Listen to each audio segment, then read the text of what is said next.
সরকারকে কঠিন ভাষায় কথা বললে তো কালকে আবার বাসায় হামলা করবে। তাহলে সম্মানের সাথে বিনয়ের সাথে বলতে হবে, মাননীয় প্রধানমন্ত্রী, মাননীয় স্বরাষ্ট্রমন্ত্রী, মাননীয় জ্বালানি মন্ত্রী, এতই যদি মজুদ থাকে তাহলে এত বড় লাইন কেন? এই মজুদ কোথায় রেখেছেন? নতুন হাওয়া ভবন কোথায় সৃষ্টি করেছেন? আমাদের দেশের গ্রাম অঞ্চলে এখন গড়ে 12 থেকে 18 ঘন্টা পর্যন্ত বিদ্যুৎ পাওয়া যাচ্ছে না। দ্রব্যমূল্যের ঊর্ধ্বগতিতে সাধারণ মানুষের দিন খুব কষ্টে কাটছে। তেলের জন্য যেই লাইন প্রতিদিন দেখতে পাই, মানুষ অত্যন্ত কষ্টে জীবনযাপন করছেন। সেই সময়ে সরকার আমাদেরকে বলতে চায় জ্বালানির পর্যাপ্ত মজুদ রয়েছে। সরকারকে কঠিন ভাষায় কথা বললে তো কালকে আবার বাসায় হামলা করবে। তাহলে সম্মানের সাথে বিনয়ের সাথে বলতে হবে, মাননীয় প্রধানমন্ত্রী, মাননীয় স্বরাষ্ট্রমন্ত্রী, মাননীয় জ্বালানি মন্ত্রী, এতই যদি মজুদ থাকে তাহলে এত বড় লাইন কেন? এই মজুদ কোথায় রেখেছেন? নতুন হাওয়া ভবন কোথায় সৃষ্টি করেছেন? সম্মানের সাথে বলা হয়েছে তো নাকি? আলহামদুলিল্লাহ। আর আজকের এই সমাবেশ থেকে স্পষ্ট ভাষায় জানিয়ে দিতে চাই, গণভোটের জনরায়ের আলোকে ওই জুলাই সনদ এই বিএনপি সরকার বাস্তবায়ন করবে না। অতএব তাদেরকে বাস্তবায়ন করাতে হবে।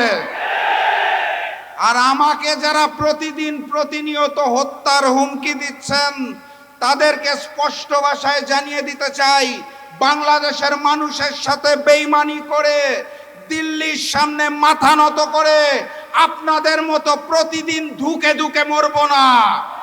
আল্লাহ নির্ধারিত সময়ে মৃত্যুবরণ করব, তার আগে পর্যন্ত ইনসাফের জন্য লড়বো ইনশাআল্লাহ। সবাই লড়াইয়ে প্রস্তুত আছেন? আগামী লড়াইয়ের প্রস্তুতি আছে? ইনকিলাব ইনকিলাব ইনকিলাব ইনকিলাব। দেখা হবে বিজয়ে। বিজয়ের পথে যাত্রা শুরু জীবন অথবা মৃত্যু। আসসালামু আলাইকুম। একটি সরকার হয়েছে, কিন্তু সরকারের আচরণ দেখে মনে হয় না বাংলাদেশে 5ই আগস্ট 24-এ কোনো পরিবর্তন হয়েছে। সরকারের আচরণ দেখে মনে হয় না শেখ হাসিনা ভারত পালিয়ে গেছে, ফ্যাসিবাদের পতন হয়েছে, নতুন সরকার গঠিত হয়েছে, এটা মনে হয় না। কারণ হাসিনার সরকার ছিল গণবিরোধী সরকার, আর বর্তমান সরকারও জনগণের বিরুদ্ধে অবস্থান নিয়েছে, গণবিরোধীর খেতাব অর্জন করতে যাচ্ছে। এই জন্য গণভোটের গণরায় বাস্তবায়ন করে নাই। এই জন্য জ্বালানির সংকট, দ্রব্যমূল্যের ঊর্ধ্বগতি, দুর্নীতি, চাঁদাবাজি, খুন খারাপি অব্যাহত রেখেছে।